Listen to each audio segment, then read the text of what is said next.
Hi, y'all. Here we go again. Dynamic and tactical game. A3. And now, here we go. Welcome back, everybody, to Spank Chess. I am B Hood. Check it out. Welcome back, everybody. I am B Hood. And today we're going to be talking about when your opponent tries to hold on to that pawn, that F5 pawn in the Colorado Gambit. You said bullshit and experience is all it takes, right? Right. Come on and experience some of my bullshit. The opening starts out, as we've discussed before, the opening starts out with the E4, knight to C6, standard operating procedure, everybody. Knight to F3, and we go F5. That is the starting point of the Colorado Gambit. He captures F5, and we go to D5, attacking to go to win our pawn back. And a lot of times your opponent would try to hold on to that pawn by playing the move bishop to D3. But our options, we're going to stick tried and true. We're going to attack that pawn once again with knight to H6. So in that particular way, we have two pieces attacking, and they love to hold on to that pawn. But in this particular one, when your opponent plays knight to H4. Now in this situation here, as you look at the evaluation bar, it is dropped into my favor significantly. It has given me an advantage, man, and we're gonna exploit that with this move right here.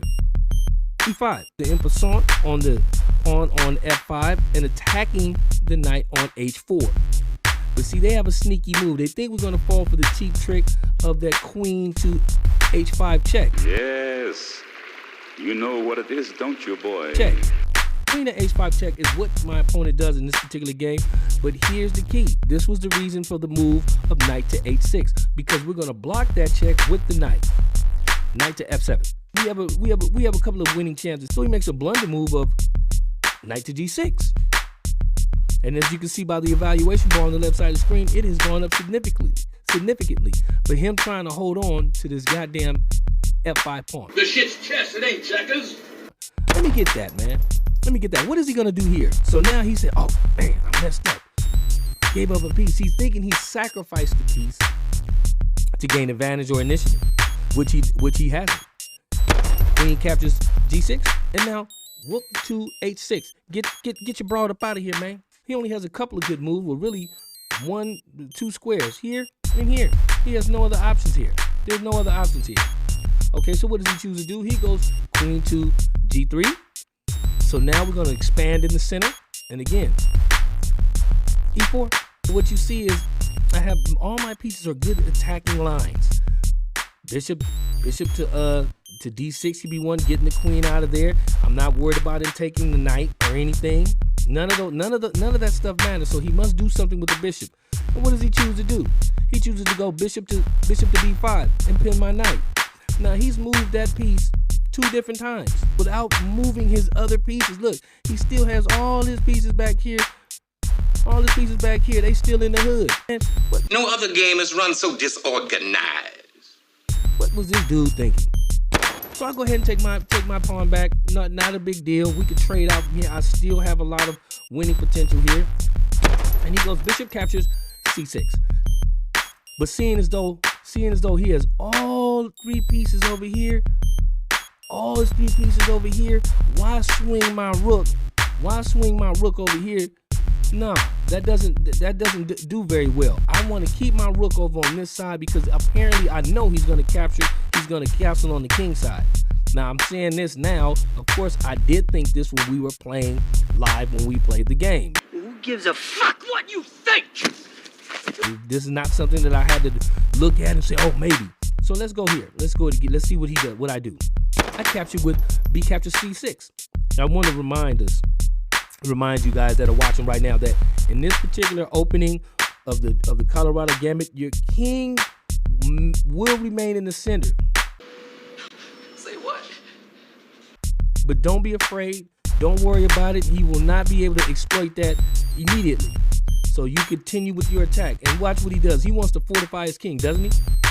Fortify his king. He goes ahead and castles on the king side. He's created a weak point right there.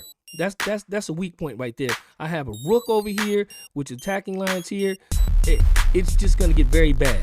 So let's see. Bishop to D6 is looking very bad for him right now. It's looking very bad for him. The rook coming down with the queen to capture means nothing because a simple rook to g6 will stop it all. So what does he do? He chooses to go with the en passant. He chooses to go with the en passant. That does nothing. Let me go on and get that pawn out the way. And now you can see. Now you can see the attacking lines. It's showing you with these arrows here. You see these attacking lines. You see and he's created a hole for his king on that square there. So let's see how he responds. He captures, threatening the bishop. But see, that is the problem. Because I'm finna smack you. He's gonna be smacked within 19 moves of this game. Let's go. Boom. Bishop captures h2 check. Now, king to f2. Bishop to e5, threatening the queen and the pawn on c2. Queen to e3. And now another move, knight to e5. And as you can see, highlighted by that arrow, here come we're looking for that check and forking the king and the queen. So what does he do? He drops his king back to e1. So he did a castle for nothing. And as you see, I've expanded all of my pieces. We're gonna keep up the pressure. What do? Queen to h4 check. Queen to h4 check is getting worse and worse and worse by the minute. Look around. Everything that is taking care of business is together. Dig it tight. He will not survive any longer. So let's see them. King to d2. King to d1, I mean. Another. Just keep applying the pressure. So now I go queen to g4 check. It's going to be over in the next 5 moves. Period. What does he do? What you gonna do with that? Besides make me mad. When you are attacking, when you are on the attack, you do not want to trade queens. So I give him a nice little doozy. Boom. And it hurts. That hurts so much right there. That hurts so much. And the game's over. He resigned over here with the 19 moves.